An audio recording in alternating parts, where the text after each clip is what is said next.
Our character liability today is indifference. The asset is compassion. Indifference means a lack of interest or concern, attitude, or selfishness. Edwin Burke said, "The only thing necessary for the triumph of evil is for good men to do nothing." Now, indifference has four facets. Number one, lack of interest or concern.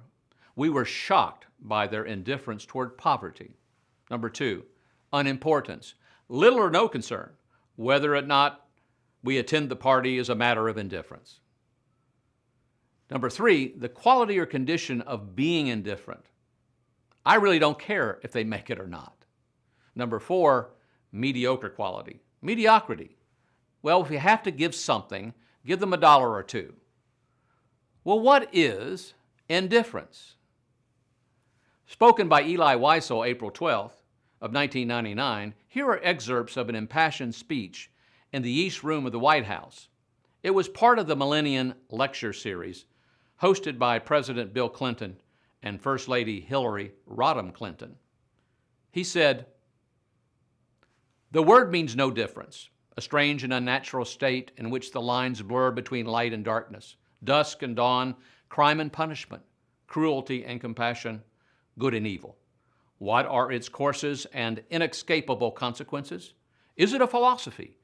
Is there a philosophy of indifference conceivable even? Can one possibly view indifference as a virtue? Of course, indifference can be tempting. More than that, seductive. It is so much easier to look away from victims. It's so much easier to avoid such rude interruptions to our work, our dreams, our hopes. It is, after all, awkward, troublesome to be involved in another person's pain and despair. Yet for the person whose indifference, his or her neighbor, are of no consequence, and therefore their lives are meaningless. Their hidden or even visible anguish is of no interest. Indifference reduces the other to an abstraction.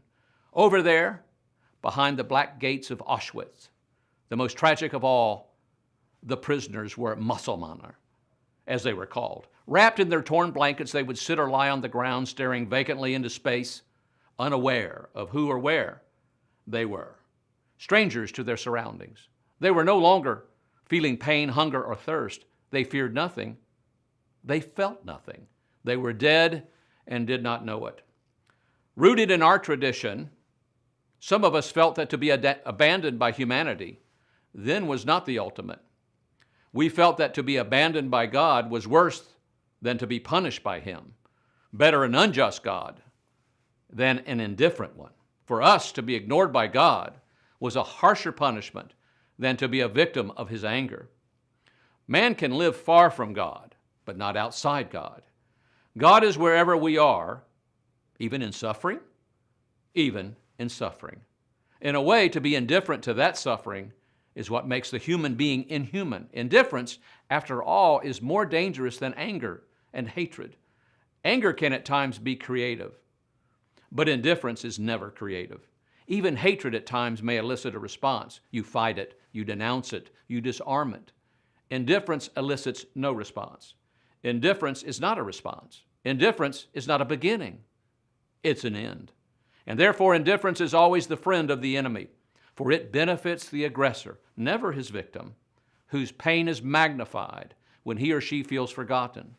The political prisoner in his cell, the hungry children, the homeless refugees. Not to respond to their plight, not to relieve their solitude by offering them a spark of hope, is to exile them from human memory. And in denying their humanity, we betray our own. Indifference, then, is not only a sin, it is a punishment. And this is one of the most important lessons of the outgoing century's wide-ranging experiments in good and evil. Indifference, then, is a terrible character liability. That speech should inspire us to be compassionate. I'll see you next time.